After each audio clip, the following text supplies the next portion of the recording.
I made it to Memphis, Tennessee. I'm here for a media reform conference. All sorts of activists, different figures are going to be speaking about ways to keep the internet free and related topics. There's some citizen journalism experts who will be here, so I'm here to talk to them about that. And so far, Memphis looks like a pretty cool town. This is Main Street, and you know, see a lot of historic older buildings. They got a streetcar trolley system. I'm actually going to take the trolley to the convention center where the conference is. So this is pretty cool, an old school trolley system. We're headed to the convention center. Regina Edelman, and it's a nonprofit journalist for human rights. Obviously, with all the corporate conglomerates buying out all the media, and there's less freedom within the media, I think that definitely media reform is important. All right, so first, as always, you got to get credentialed. Get your media credentials. Hello, hello. I am Media, Amani Channel. Media's down the press line. Thank you. Media checking? Yep. Jim. Amani Channel. Amani Channel? Yeah. Definitely seen you. Let me actually give you this. Credentials. Alright, so I have a slight confession. I worked for a Fox station for several years. So I'm kind of interested to see what the grassroots media movement's doing, to meet the folks, the activists who are on the forefront of this movement. Also to see what kind of issues they're dealing with. Hello, America! This is the National Conference for Media Reform!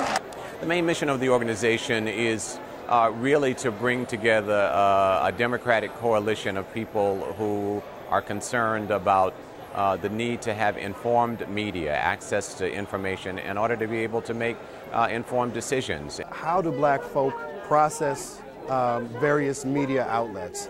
Do they understand how it has been consolidated among 8 transnational corporations, that a lot of the things that are black-oriented are not necessarily black-owned or managed? I'm concerned that the media has the capacity to play a bigger role and make America better.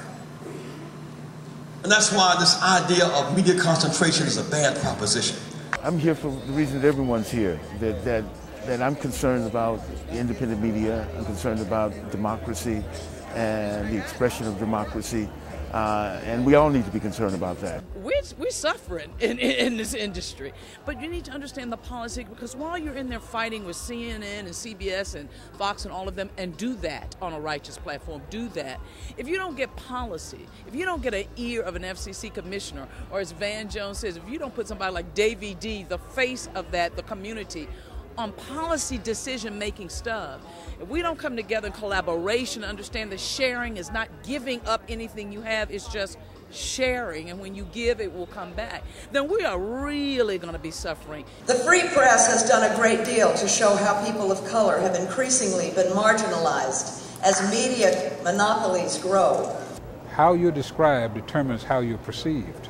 The media today is very lopsided. We have a lot of views being portrayed and pushed upon our youth that aren't from our youth, aren't even from people of our culture. I made reference to a question that was asked after the Rodney King rebellion in '92, when a lot of white journalists were asking, why are these black people destroying their own neighborhoods? And the fact that they could actually say that on TV without realizing how ignorant they sound to many people who realize that for a lot of people, they don't feel they have any ownership or stake in their own communities because they don't own their own businesses. They don't have the type of civic power and social capital that a lot of other citizens take for granted. These cameras can be in a lot of ways, you know, they used to say, what's mightier, the pen or the sword? You know, I think now is, what's mightier, the pen, the camera, or the sword?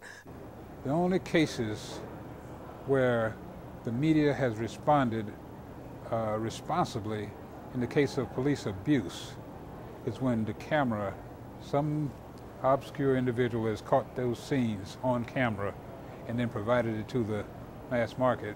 And then you got, such as, you know, the Rodney King case, the deal out there in Inglewood, California, the deal in New Orleans when they beat up the man. But everybody should be media. Every single person that's watching should have a camera. They should be trained in being able to disseminate information. Citizen journalism is Frederick Douglass taking up pen and beginning to put down his words. Citizen journalism is Thomas Paine and Phyllis Wheatley, people putting their voice to the pen in a way that it could be distributed and shared with others. Citizen journalism really is another word for the oral tradition. I mean, that's all it is, except you putting it in writing and paper. But black folks have always had a grapevine.